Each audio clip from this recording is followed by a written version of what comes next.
It turns out the medical implants that people get in clinical trials do not belong to the patient and they can be forcibly removed. This was not an outcome that I ever would have guessed would happen with clinical trials. I thought the worst thing that could happen was obsolescence. And that did happen to people who got robotic eyes that cured their blindness, that allowed visual information to be routed around the eye to their brain, who could see for the first time had their bionic eyes become obsolete when the company went out of business. Right now, people are getting brain-computer interfaces that are allowing them to use a computer, people who are totally paralyzed, or be able to speak by reading their internal monologue, but that could be taken away at a whim. That is what happened with patient R.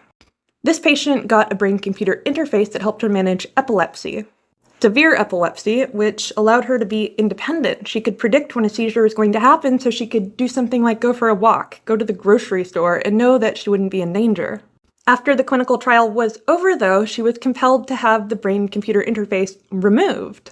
As it turns out, there are no legal protections for implants. The people who put them in have no responsibility to maintain them once the trial is over. Removing the device essentially means removing liability, which is awful. But if you refuse to return your medical device, you're essentially stealing. It's not considered part of your body. Do you guys remember that movie, Repo Man, the genetic opera? Because that is what this reminds me of. This did not go to court, and I imagine had it actually gone to court, the judge probably wouldn't have compelled her to give up her medical device and go through brain surgery against her will. What would have likely have happened is she would sign off that she accepts the risks and understands that there is going to be no maintenance of the device. If the battery weaks in your brain, you're on your own. Unfortunately, she had to have it removed, and she expressed that she was willing to take out a second mortgage on her house if it meant keeping it. I do imagine that she probably could sue because this feels like a form of coercion. Give us back the device in your brain or be sued because you're technically stealing and in breach of contract. This isn't the only bad outcome that we see. If the devices aren't removed, we do see obsolescence. There was an experimental treatment for depression that involved a stimulating device in your brain. Once those patients were out of the clinical trial, they were on their own, and now that the batteries are going out, no one is willing to maintain them. For patients who signed up for this because they had severe untreatable depression, this means going back to a point where your survival is at risk. If you've ever had severe depression, you know how bad that can get.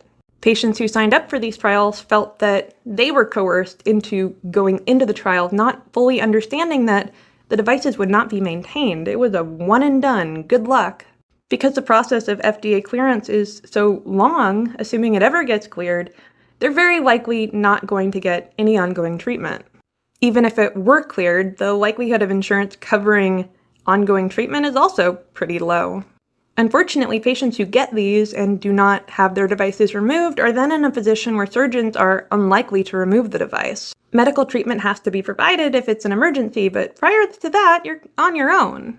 Surgeons don't want to work with devices they're not familiar with, and that itself is to avoid legal consequences.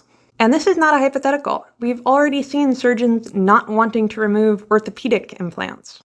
They do not want to work with somebody else's work if they can avoid it, and oftentimes the surgeon who put it in is also unwilling to take it out. Now, researchers have pushed for companies and even research groups to have responsibility to maintain devices after clinical trials are over.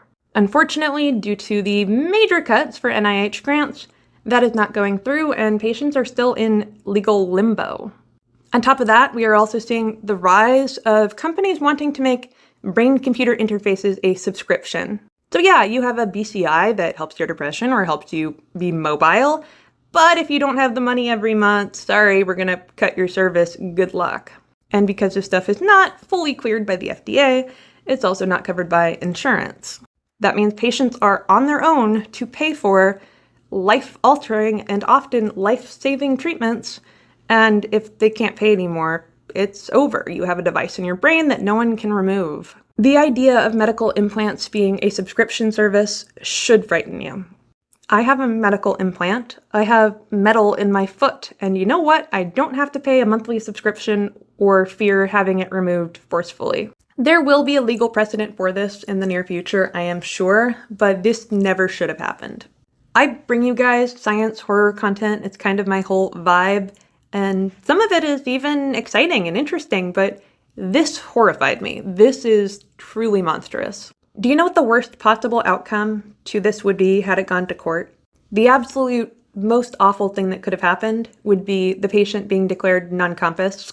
So they're not in their right mind, they can't evaluate the risks, and forcibly making them undergo surgery. That is a possibility. And that kind of thing doesn't happen anymore. At least I would really hope so.